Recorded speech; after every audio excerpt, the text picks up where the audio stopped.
I was still holding the receipt from Five Seasons Credit Union when my wife looked me dead in the eye and said, "I'm moving in with Randy, and my mom is coming too." She said it the way someone might mention the weather casual, almost bored. I didn't drop the paper. I didn't shout. I just nodded once and said, "Good. Be gone by tonight." That was the moment their faces fell. My wife's smirk collapsing, Randy's name choking in her throat, and her mother tightening her grip on the doorway, like she'd just discovered gravity worked differently. People talk about heartbreak like it comes with fireworks or thunder. Mine arrived in a quiet Cedar Rapids kitchen next to a humming GE fridge and a cold plate of leftover casserole.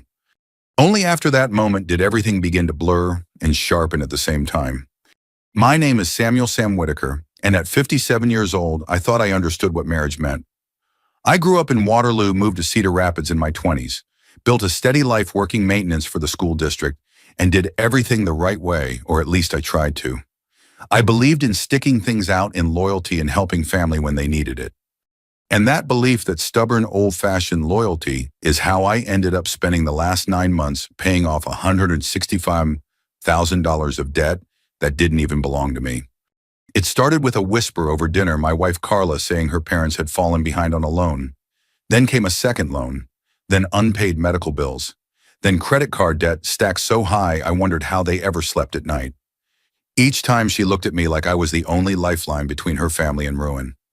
And I was foolish enough to believe helping them somehow made me a good husband. I remember sitting at the credit union the day I signed the last set of papers.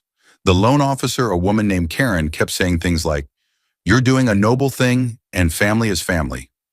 I remember my hand cramping as I signed the final document, the number $165,000 sitting there in thick black print like a bruise.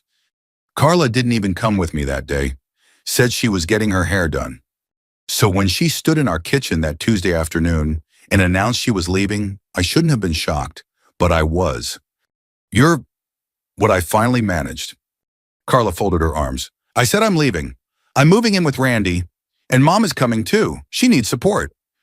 Her mother Linda nodded like some sort of disappointed nun. "We hope you'll be adult enough to accept this." A month earlier, I had written the final check that wiped out her debt. The irony stung more than anything else in that room. "And you expect to stay here?" I asked. Carla shrugged. "Why shouldn't we? You're the one who's always out working. Besides, the house is in both our names." Linda stepped in, her voice syrupy and self-righteous. "And Sam, you really should focus on what matters. Money comes and goes, but my daughter's happiness has suffered for years." I could have laughed.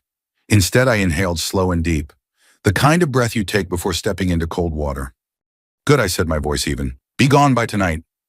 The room froze. Carla blinked rapidly like she was waiting for the punchline. "You're serious?" she asked. I walked past them, opened the door, and pointed outside. "Pack up. Be out by 10. I want the keys on the counter." Linda sputtered. "You can't just throw us out." "Oh, I can," I said, "and I am." Carla's face twisted. "Sam, don't be childish. We'll leave when we're ready. You don't control." "I control my home," I said sharply, "and I'm done being your safety net." For once, Carla didn't have a comeback ready. I stepped out onto the porch, letting the cold Iowa air hit my skin. The sun was dropping behind the neighbor's maple tree, turning everything gold and sharp.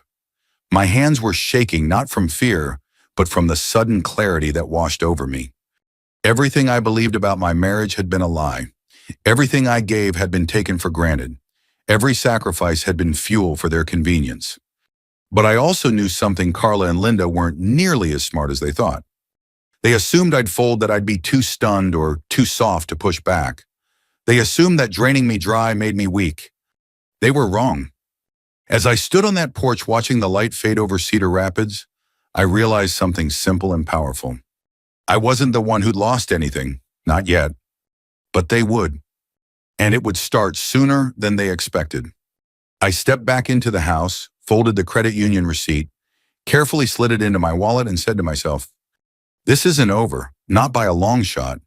I didn't sleep that night, not because I was sad, at least not in the way people expect, but because my body felt like it had been unplugged from something familiar and shoved into a socket I'd never seen before. I sat in my recliner until dawn, sipping lukewarm coffee and listening to the furnace kick on and off. Every few minutes, a little voice would whisper, How could she do this after everything you paid? Another voice whispered back. She was planning this the whole time. By morning, I was tired of wrestling with both voices. I showered dressed in clean jeans and an old Carhartt jacket and headed to Hy-Vee to pick up a few groceries. I figured a quiet errand would clear my head, maybe give me a bit of normality. It didn't. I'd barely stepped into the produce section when I saw them. Carla, Randy, and Linda trailing behind like a judgmental parade float.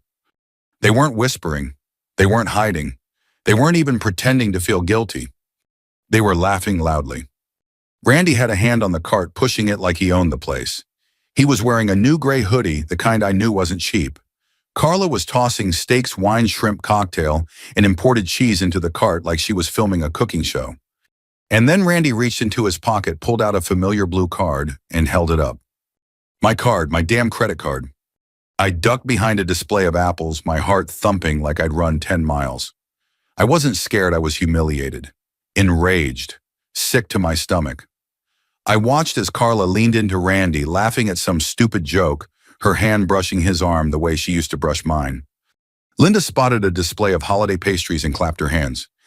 Oh, grab 2 boxes, Randy Sam always hated sweets. We can finally enjoy ourselves. Carla grinned. Put it on the card. Randy smirked, his card with pleasure. I watched them walk toward the checkout lane, toward the self-checkout, of course, the easiest place to overspend without a cashier noticing. Meanwhile, I stood there gripping a $0 serve 89 can of chicken noodle soup and a loaf of bread with a red discount sticker on it. A man knows when he's being disrespected. But this was deliberate, weaponized, calculated humiliation. I didn't approach them. I didn't say a word. What I did was follow them quietly, carefully, close enough to hear everything, but far enough that they didn't see me. I watched Randy tap my card at the self-checkout like he was buying gum instead of $178 worth of groceries. He didn't even look around. They strolled out of the store laughing, loading the bags into the back of Randy's Ford F-150, the same truck he bragged about every time I'd reluctantly seen him before his pride and joy. The chrome wheels gleamed like he polished them every night. I stood there at the window, soup and bread in hand, feeling the kind of anger that thins the blood. But anger is useful when you learn to shape it. That afternoon, I stopped by the VFW hall to clear my head. The place smelled like beer, chili, and old wood, comforting in a way. My buddy Hank was playing cards near the back. He looked up and frowned. Sam, you look like you've been chewed up and spit out by a tractor. You all right? Carla left, I said simply. Hank didn't flinch. He just sighed. Yeah, folks been talking. That hit harder than anything that happened in Hy-Vee. Talking, I asked. Hank nodded slow. Sam, half the town knew she was running around with Randy. I thought you knew too. We didn't want to embarrass you by saying anything. Embarrass me, as if there was anything left to protect. I left the VFW, early stomach hollowing again. When I got home, my phone was blinking with 3 new voicemails, all from Linda. I hit play. Sam, she began sweetly, I hope you're taking time to reflect. A real man doesn't cling to money. It comes and goes. But my daughter's happiness, that's priceless. I nearly threw the phone across the room. Her next message was worse. Honestly, Sam, after everything you did, I thought you'd be more mature about this. You should have the grace to let Carla be with someone who truly appreciates her. I shut the phone off before the 3rd message even played. By the time I called a lawyer the next morning, my frustration had fermented into something sharper. His name was Gregory Holt, a short, calm man with silver hair, and the kind of voice that could convince you the world wasn't ending, even when it was. I told him everything, every dollar, every debt, every humiliation. When I finished, he nodded once. You'll need evidence, print statements, take screenshots, keep records of what they're spending and where. I told him about the Hy-Vee scene. He didn't smile, but his eyes lit just enough to say that was useful. And Sam, he added, tapping his pen, don't confront them. Not at home, not in private. You don't want them claiming domestic violence. It happens more than you'd think. A seed planted, one that would bloom later. When I left his office, I checked my bank account, something I should have done days earlier. There it was. A transfer I didn't recognize. Not the big one yet, just enough to warn me something was coming. And it was only the beginning. The next few days felt like walking through fog with a flashlight whose batteries were dying. Everything looked familiar, but nothing felt solid. I kept catching myself reaching for routines that no longer existed. Making coffee for two, checking the front window for Carla's car, setting aside mail with her name on it, before remembering I didn't need to do that anymore. What I did need to do was gather evidence. Holt had been clear, don't react emotionally, react strategically. So I printed bank statements until my old HP printer whined in protest. I screenshotted credit card transactions from the last 2 months, Hy-Vee, Target, Menards, and a dozen gas station charges that clearly weren't mine. And every few hours a new charge popped up. 4976 Hy-Vee, 11822 Menards, 7290 Randy's Repair and HVAC The Audacity, 38410 Von Moore Department Store. It was like watching termites chew through the last beams of a house. But the worst part wasn't the money, it was the messages. Carla texted me only once in that week, as casual as someone reminding a neighbor to bring in their garbage can. Don't forget to pay the water bill. We used a lot of hot water since Mom's been showering here. No apology, no shame. Just entitlement so thick I could taste it. I didn't reply. I didn't need to. The universe had another kind of reply ready for me. On Thursday morning, I was sitting at the kitchen table highlighting bank entries when I saw a police cruiser pull up outside. My heart sank. Not because I'd done anything wrong, but because nothing good ever starts with a car like that in front of your house. 2 officers stepped out, one older one, young enough to still look apologetic as he approached. "Mr. Whitaker," the older one asked. "Yes, sir. We received a call. A family member reported you made a threatening remark." I knew exactly who. Linda always did have a flair for theatrics. "What kind of threat?" I asked, folding my arms. "She claims you told her she would regret crossing you," the older officer said carefully. "We're just here to do a wellness check. Make sure everyone's safe." I laughed dry, humorless. "Officer, the only thing I told her was to leave my house, and the only thing she's regretting is losing access to my wallet." The younger officer's mouth twitched almost a smile. They asked me a few routine questions, looked around, and after 5 minutes realized the only danger in my home was the mess of paperwork covering the table. Before leaving, the older one said quietly, "This kind of complaint happens a lot during separations. Just be careful and keep things documented." I knew exactly what he meant. False domestic violence accusations ruin men every year, especially men my age who don't know the system. As the cruiser pulled away, something in me hardened. It wasn't fear, it was focus. They wanted to play dirty. Fine, I could play clean and still win. The breaking point came the next morning at the bank. I'd gone in to ask about setting up an account in my name only. The teller, a young woman named Mia, pulled up my profile on her monitor. I watched her smile fade. Mr. Whitaker, did you authorize a transfer yesterday?" My stomach tightened. "What transfer?" She turned the screen toward me just enough for me to see the amount. $14,800 transferred from our joint account to Randy Cole Heating and Air LLC. My throat went dry. "That wasn't me," I said. Mia nodded, lowering her voice. "Then you're going to want to print this? If that money wasn't authorized, it's a problem. A legal problem." A legal problem. The words hit like a hammer. This wasn't groceries anymore. This wasn't petty spending. This was a marital asset transfer to a third party, a type of financial betrayal judges did not take lightly. As she printed the document, I felt a strange wave roll through me. Anger, yes, but also something else. Relief. Because finally, after all the humiliation, all the noise, all the gaslighting and manipulation, a show-in. I had them. Cold, concrete, judge-approved evidence. I walked out of the bank with the pages tucked under my arm like armor.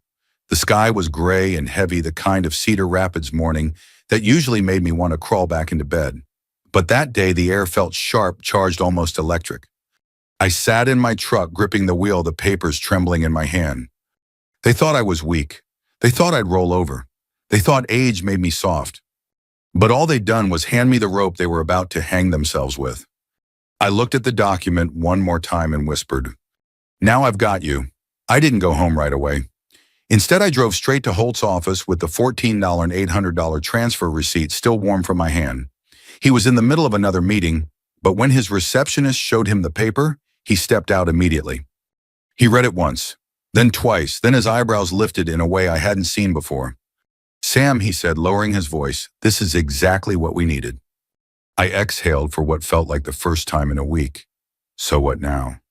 Now Holt said we file for divorce. Today. Before they drain anything else. Filing first might not sound like much, but in family court it matters more than people think. It sets the tone.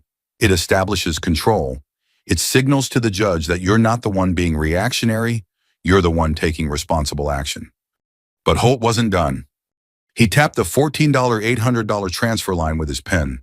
And we're going to request reimbursement for marital waste. She used joint funds to financially support her lover that's going to backfire on her in court. I nodded slowly. Holt leaned back in his chair, hands folded. There's one more thing. You need to move out of the house temporarily. That hit me harder than I expected. Move out, why I'm not the one cheating. I know, he said calmly, but she's already made one false claim through her mother. If she or Linda makes a domestic violence allegation, even a fabricated one, you could be removed from the home by force. Judges err on the side of caution. I opened my mouth to argue, but Holt held up a hand. This isn't weakness, Sam. This is a strategic retreat, a legal tactic. You remove the opportunity for them to trap you, you keep your record clean, and you'll look responsible and stable in front of the judge. Strategic retreat. The words hung in the air like a military order. And deep down I knew he was right. I'd already seen how low they were willing to go. Where am I supposed to stay, I asked. Holt shrugged. Somewhere simple, cheap, clean, just for a few days. Extended stay, America's fine. Judges see that all the time. So that's exactly where I went. The extended stay America off Collins Road wasn't glamorous, but it wasn't terrible either. The key card worked. The room smelled like cheap detergent. The bedspread looked like it had survived 1,000 travelers before me. I sat on the edge of the bed that first night, staring at the beige walls, listening to the muffled sound of traffic outside. It felt strange being the one who had to leave my own house while they settled in, like vultures picking a carcass clean. But then I remembered Holt's words. Strategic retreat. This wasn't surrender, it was setup. And the payoff was coming. The next morning, Holt filed the divorce petition. By noon, Carla had been served. I didn't see her receive the papers, but I didn't have to. She called me within minutes, screaming, "You coward! You blindsided me!" I kept my voice steady. Like, you blindsided me. You knew I wasn't happy, Sam. You never tried to understand me. I almost laughed. The woman who let me pay off her family's $165,000 debt was now accusing me of not understanding her. Before I could respond, Linda grabbed the phone. You're destroying this family after all we've done for you. I hung up mid-rant. Let them scream, let them panic. It meant the plan was working. 2 days later, Carla hired an attorney, a combative woman named Marlene Price, known in Cedar Rapids, for turning every conversation into a brawl. Marlene sent Holt a letter claiming the $165,000 I paid was a gift, not community debt reimbursement. Holt responded by attaching the bank statements, the loan documents, and the text messages Carla sent me begging for one last payment. Then Holt filed a motion requesting reimbursement for half the $165,000, full reimbursement of the $14 $800, temporary exclusive possession of the home, removal of Carla, Randy, and Linda from the property, a freeze on joint accounts. It was a beautiful thing to see, printed in neat paragraphs with legal authority behind every word. When I looked over the document, my chest tightened with something that felt suspiciously like hope. Meanwhile, Randy flaunted his stupidity across town. I saw him by chance in the Menards parking lot, leaning against his beloved Ford F-150, bragging loudly to a buddy about moving into the Whitaker house and how Carla's money was finally being put to good use. Carla's money. The irony nearly knocked me over. He revved the engine like it was an extension of his ego. Chrome exhaust, custom tires, polished grille. He loved that truck more than anything else in his life. Probably more than Carla, if I were being honest. But watching him brag, I suddenly knew something. That truck was going to mean something to this story. I didn't know how yet, but life has a way of humbling men who hide behind horsepower. When the court date arrived, I ironed my best navy blazer, shined my shoes, and drove downtown to the Lynn County Courthouse. I wasn't angry anymore. I wasn't scared. I wasn't defeated. I was ready. Ready to speak the truth. Ready to expose what they'd done. Ready to take back my life piece by piece. As I walked up the courthouse steps, the cold Iowa wind cut across my face. It didn't make me flinch. It woke me up. The morning of the hearing felt different, steadier, quieter, almost solemn. Not the calm before a storm, but the calm of a man who has finally stopped running. I arrived at the Lynn County Courthouse early. The building's stone exterior looked gray and heavy against the cloudy Iowa sky, but I felt lighter than I had in months. Holt met me in the hallway outside courtroom 3B, files tucked under his arm like a soldier preparing for battle. "You ready?" he asked. "I've been ready since Hy-Vee," I said. He smiled at that. Carla arrived 10 minutes later wearing a dress I'd bought her years ago, back when we still went to church on Sundays and talked about growing old together. Randy walked beside her, shoulders squared, chest puffed out like he thought this was some kind of parade. Linda followed behind them, shaking her head at me as if I had betrayed them. Funny how delusion works. When the bailiff called the room to order, we all stood. The judge entered, a stern woman named Judge Eleanor Jacobs, known for her no-nonsense approach. She sat, adjusted her glasses, and glanced down at the stack of paperwork in front of her. "Let's begin," she said. Holt went first. He laid everything out with calm precision. The loan documents, the credit union receipts, the timeline of payments, the texts begging me to save the family, the Hy-Vee charges, the voicemails dripping in hypocrisy, and finally the gem of the case, the $14,800 transfer from our joint account to Randy's HVAC business. Price, Carla's attorney, tried to interrupt several times, but Judge Jacobs shut her down with a firm, "You'll have your turn, Ms. Price." Then came that turn. Price stood, heels clicking sharply against the floor, and launched into a speech about marital generosity, how the $165,000 was a gift, how I'd been overly emotional, and how Carla had sought comfort in a friend due to emotional neglect. Jacobs didn't blink. "Ms. Price," she said, "even if the debt payment were a gift, which is unclear at best, the transfer of $14,800 to a third party appears to be dissipation of marital assets. Please explain that." Price stammered. Randy shifted in his seat. Carla's face went pale. Well, Price began, the transfer was repayment for handyman work Randy did around the Whitaker home. Holt raised an eyebrow, barely containing a laugh. Jacobs looked at Carla. "Did you authorize this repayment?" Carla swallowed. I didn't think Sam would mind." The judge leaned forward. "Mrs. Whitaker, that's not how joint marital funds work." Then she turned to Randy. "Mr. Cole, did you perform $14,800 worth of labor at the Whitaker home?" Randy opened his mouth, closed it, opened it again. "No, ma'am," he finally muttered. "Did you perform any work at all?" He slumped. "A couple hours, maybe." The courtroom murmured. Even the bailiff raised an eyebrow. Jacob sat back, expression carved from stone. The ruling came fast. In light of the evidence presented, the court finds the transfer of $14,800 to Mr. Cole improper and orders full reimbursement to Mr. Whitaker. Carla gasped. Randy put his face in his hands. Jacob's continued, voice steady and merciless. "Furthermore, the court orders Mrs. Whitaker to repay Mr. Whitaker for half of the $165,000 debt payoff, as it was clearly marital debt incurred before separation." Linda cried out, "This is injustice." Jacob slammed her gavel lightly. "Ma'am, one more outburst and I will have you removed." Then came the final blow. Mr. Whitaker is hereby granted temporary exclusive possession of the marital home. Mrs. Whitaker, Mr. Cole, and Mrs. Myers must vacate the property within 72 hours. The sound that rose in the courtroom wasn't cheering. This wasn't a movie, but the hush, the ripple of whispers, the shift in energy. It felt like justice itself exhaling. Carla turned to me with watery eyes. "Sam, please, we can work this out." I shook my head. "You worked it out with Randy." Randy glared at me. "You think you won?" "No," I said. "I know I did." The fallout began immediately. 2 days after the ruling, Randy had to sell his beloved Ford F-150 to gather the money owed. I happened to see it listed online, the words "urgent must sell" written in all caps. For a man like Randy, losing that truck hurt worse than losing the house. I won't lie, I smiled. Carla and Linda loaded their belongings into a borrowed minivan, shooting daggers at me as they drove off. Not one of them said goodbye. Good. The house was quiet afterward. Still, but it wasn't a lonely kind of quiet. For the first time in a long while, it felt like mine.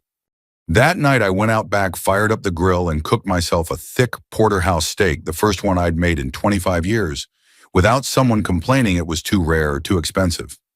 I sat alone at the patio table, listening to the cicadas, smelling the charcoal, feeling the weight finally lift off my shoulders. Sometimes revenge isn't loud. Sometimes it's a simple meal in a peaceful house you fought to reclaim. When the last bite was gone, I leaned back and let out a long breath, one that felt like closure. If you're still listening, I said softly, thanks for sticking with me. And if this story meant something to you, feel free to share it or maybe follow along for the next one. I smiled, not bitter, not triumphant, just free. Take care of yourselves, and don't ever let anyone make you feel small.